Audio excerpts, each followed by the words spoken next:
नमस्कार साथियों, आज शिवम योग क्लास में हम पढ़ेंगे अष्टांग योग के बारे में। महर्षि पतंजलि ने अष्टांग योग को लिखा है। इन्होंने बताया है कि जैसा कि आपको विदित है कि योग का मतलब होता है कि आत्मा को परमात्मा से जोड़ना, यानी कि हम जब आत्मा को परमात्मा से जोड़ेंगे तो इसके लिए रास्ते बताए गए हैं। यानी कि महर्षि पतंजलि ने 8 रास्ते बताए गए हैं कि आप यम से कैसे समाधि तक पहुंच सकते हैं।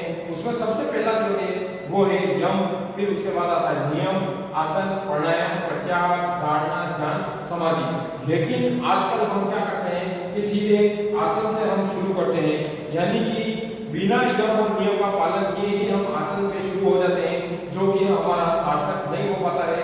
इसलिए हमें सबसे पहले योग में आने के लिए हमें सबसे पहले यम और नियम का पालन करना होगा। जैसा कि हमें पता है कि क्लास 10th में जाने के लिए हमें 9th क्लास पास करना होता है, उसी तरह से आसन पर आने के लिए यम और नियम का पालन करना होता है। महर्षि पतंजलि बताते हैं कि यम के 5 भाग हैं, जिसमें पहला है अहिंसा, फिर है सत्य, अस्तेय, ब्रह्मचर्य और अपरिग्रह। अहिंसा का मतलब किसी के ऊपर हिंसा नहीं करना, यानी कि प्राणी मात्र में दया का भाव रखना। सत्य बोलना।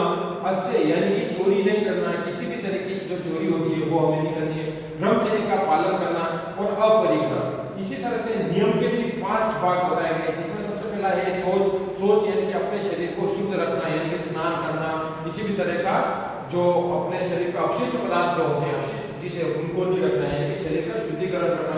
संतोष, मन को संतोष रखना।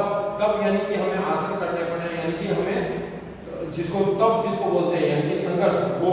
उसी तरह से स्वाध्याय, यानी कि हमें दिन में कुछ न कुछ ऐसा समय निकालना है जिसमें हम स्वाध्याय कर पाए, जिसमें हम पुस्तकें पढ़ पाए, ग्रंथ पढ़ पाए।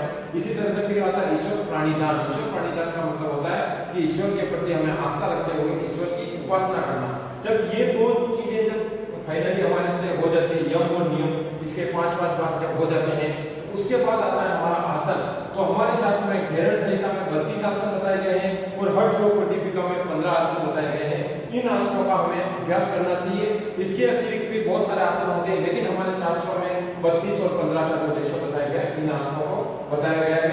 इसी तरह से जो चौथा नंबर है, जब हमारा आसन सिद्ध हो जाते हैं तो हम आते हैं प्राणायाम के ऊपर आते हैं। प्राणायाम हमारा शास्त्र कहता है कि प्राणापान योग प्राणायाम इति रीति प्राणायाम इति प्रोक्ता रेचक पूरक कुंभके।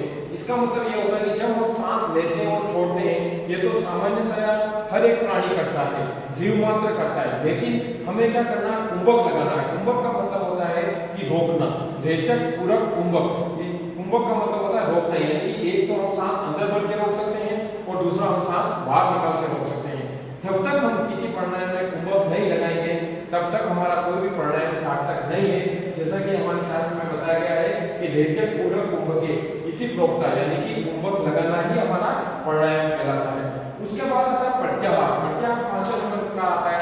जब आपसे यम का पालन हो जाता है, नियम का पालन हो जाता है, आसन सिद्ध हो जाते हैं, प्राणायाम हो जाता है, तो प्रत्याहार यानी कि स्वयं को अंदर की ओर देखना, यानी कि इस दुनियादारी से बाहर की ओर न जानते हुए स्वयं को देखना। यानी कि भगवान बुद्ध भी कहते हैं कि अपना दीपक स्वयं बने, यानी कि स्वयं को अपनी ओर देखना।